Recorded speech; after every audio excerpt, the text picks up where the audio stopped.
I mean, one of the most important things for us is the setting. I mean, we did it for a number of reasons. One of it's just, that it has such amazing architecture. It's such a beautiful city.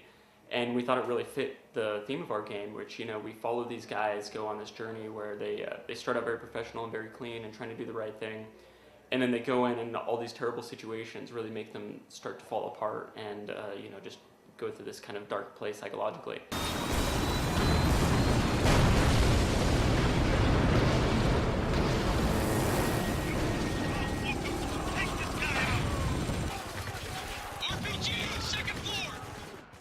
Story overall, as you mentioned, was originally inspired by Heart of Darkness, but we've kind of gone our own direction with it, and we've honestly taken inspiration from a ton of places.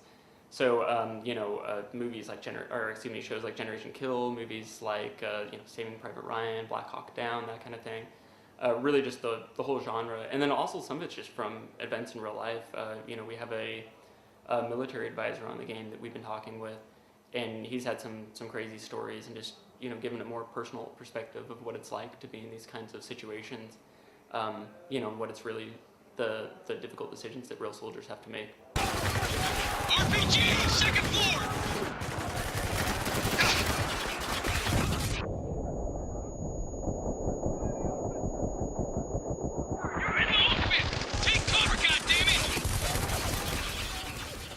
Oh, we have the M249 light machine gun, and we need to know how to reload it, because like in some games they'll do it this way, and some other, and then you'd watch footage and it wouldn't be totally clear, and then he'd really, break it down for you why there's different ways that you can reload that weapon, for instance. He's done! Because we wanted to make it sort of show the human side. Sometimes you have to take a few liberties. So, even down to silly things like you would never say the word right to refer to a direction in combat, because it can be ambiguous if you're saying, right like affirmative or right the direction.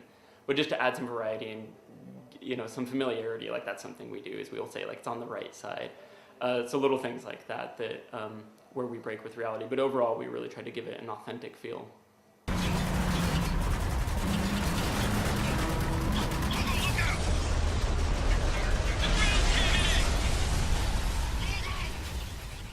The sand gameplay is something that's pretty important to us. So, of course, we have this city that we've wiped out with these sandstorms, and it would be a shame if we didn't use that.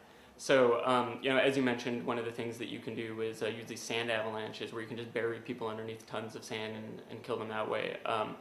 Another more systemic way that we use sand is if you throw a grenade and it lands in the sand, then it'll kick up a huge dust cloud, and that'll cause people to be stunned, bent over and coughing. Of course, it also kills the guys that are closer to the explosion.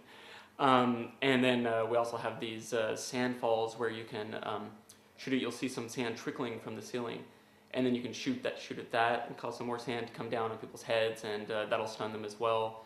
And then, of course, there's the sandstorms, which really just bring the combat really up close and personal and change the whole dynamic of how everything feels. And things like long-range weapons, of course, aren't going to be very useful if your aim's swaying all over the place from the wind. Everyone be cool. We got civilians down here. Nice place. You guys seen this shit? Silk curtains? I mean, I would say the biggest thing, honestly, is our narrative. Just watching these characters sort of dissolve psychologically as they go through the story is something that I haven't seen before, and especially the way that we sort of weaved it into the core game. So, obviously in the script, there's moments where you see their stress and you see how they react to the situation.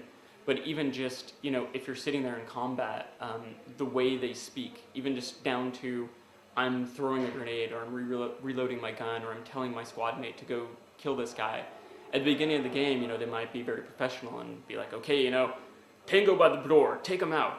By the end of the game, there's going to be like, kill that son of a bitch, and it's also reflected in their visual appearance as well. So, at the beginning, they're very, very clean, very pristine looking.